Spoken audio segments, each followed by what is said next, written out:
বাপরে, এখন বাথরুমের ভিতরে ভিতরে ঢুকে যাবে। কি সাপের অত্যাচার। আজকে আমি বাড়ির সব কাজ করে নিয়েছি এবং রান্না বান্না করে নিয়েছি। তারপরে চলে যাচ্ছি আমি আমার মোবাইলের সঙ্গে আধার লিঙ্ক করতে। এখানে আমি আধার লিঙ্ক করব। তো বাপরে বাপ, ভিড়, অনেক ভিড়, তো বড় লাইন, কত বড় লাইন।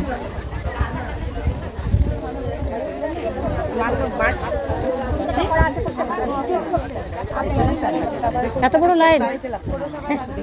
কে আছে লাস্ট? কে আছে?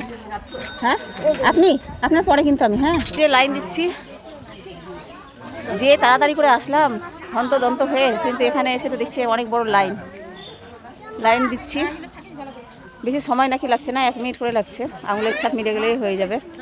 সবাই আসলে অন্নপূর্ণা ভাণ্ডার নেওয়ার জন্য ডিবিডি লিঙ্ক করার জন্যই আধার লিঙ্ক করছে। আমিও চলে এসেছি এই জন্য। কি বলবো, এত গরমে লাইন দিতে দিতে জল পিপাসা লেগেছিল। তারপরে আমি জল কিনলাম, এখানে জল কিনলাম আর চকলেট কিনলাম। 5 টাকা, 20 টাকা দিয়েছি, 5 টাকা ফেরত পেলাম। আর কি কি কিনেছি দেখাচ্ছি আমি। 5 টাকাতে চকলেট নিয়েছি, 5টা পেয়েছি। এটা কফি বাইট চকলেট, আমি খুব পছন্দ করি এই চকলেটটা। সব দোকানে পাওয়া যায় না, এই দোকানে পেলাম। ওই যে সবাই লাইন দিচ্ছে, এই যে দেখুন সবাই লাইন দিচ্ছে। বাড়ির দরজা, মানে একটা বাড়ির দরজার সামনে সব লাইন আছে, আমারও লাইন আছে পিছনে। তো এই বাড়িটা আমি ফাঁকা দেখছি বলে আমি এখানে চলে আসলাম। এই যে এই বাড়িটা ফাঁকা, এখানে সুন্দর, মানে ঠান্ডা, অনেক গাছপালা আছে, অনেক গাছপালা। তো এখানে একটা সিঁড়ির ওপরে বসে আছি। আমি এরকমই করি, কোথাও যদি যাই, লাইন দিতে যদি হয়, লাইন দিয়ে একটু করে মানে চিহ্ন তো রাখতে লাগবে লাইনের, নাহলে তো বসে থেকে লাভ নেই। তো আমি একবার করে লাইন দিয়ে চলে আসছি। আবার এখানে মানে কোনো একটা ভালো জায়গা যদি পাই সেখানে বসি, আরাম করি। অনেকক্ষণ ধরে লাইন দিতেও ভালো লাগে না। এতক্ষণে হলো আমার আধার লিঙ্ক করা। এই যে দোকানটা দেখতে পাচ্ছেন, এই দোকানটাতেই কিন্তু আমি করলাম। এখন দেখেন নাই, লোকজন নাই, একদম অল্প লোকজন। আর এই তো আমি এখন চলে যাচ্ছি বাড়ি, সবার লাস্টে আমার হলো। তারপর 2-1 জন একটু রিকোয়েস্ট করে নিচ্ছে।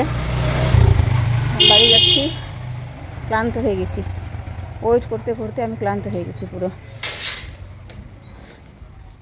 ও বাড়িতে এখন যাব না, একটু বাজারে দরকার আছে। বাজারে কিছু কাজ আছে আমার, কিছু কেনাকাটার কাজ, সেটা করে চলে যাব। মানে অল্প কিছু করব কেনাকাটা, কারণ আমি আর এই রোদ্রে থাকতে পারছি না, বাজারে থাকতে পারবো না। শুধু 2টো দোকানে ঢুকবো, আমার মোবাইলের কভার নেব আর আমার ছেলের ভাবছি একটা প্যান্ট কিনবো। দোকান থেকে মোবাইলের কভার নিলাম, লেচু নিয়েছি, আম নিয়েছি। তো ভাবছিলাম বাড়ি চলে যাবো। আমি ভাবছি একটু না, দোকানটা যাই, আমার ছেলের প্যান্ট নিয়ে। আমি বারবার বাজারে আসতে পারি না আসলে। প্রথম দোকানে এসে একটা চয়েস হলো, আমার ছেলের প্যান্ট নিয়ে নিলাম। এখন আবার ভাবছি যে একটা আমার নাইটি কিনি। তো আবার সামনেই দোকান আছে, সামনের দোকান থেকে নিচ্ছি। এই যে এই দোকান, আর ওই দোকানে নিলাম প্যান্ট। এখন এই সামনের দোকান থেকে দেখি একটা নাইটি পাই নাকি, ভালো নাইটি। ভাবে কীভাবে সাপটা আছে, ভাবরে বাড়ি এসে খালি আমি পা ধোয়ার জন্য গেছি একদম। হ্যাঁ, আরে ওখানে ধাক্কা দিতে হবে তো।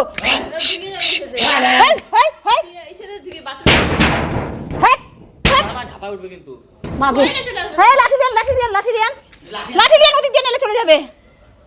বাপরে, এখন বাথরুমের ভিতরে ভিতরে ঢুকে যাবে। কি সাপের অত্যাচার। বড় লাঠি লিয়ান, এত সাপের অত্যাচার হয়েছে। ফিনাইল আনতে হবে রে। দেখিস গায়ে না লাগে আবার। ওহ, ভয় লাগছে আমাকে রে।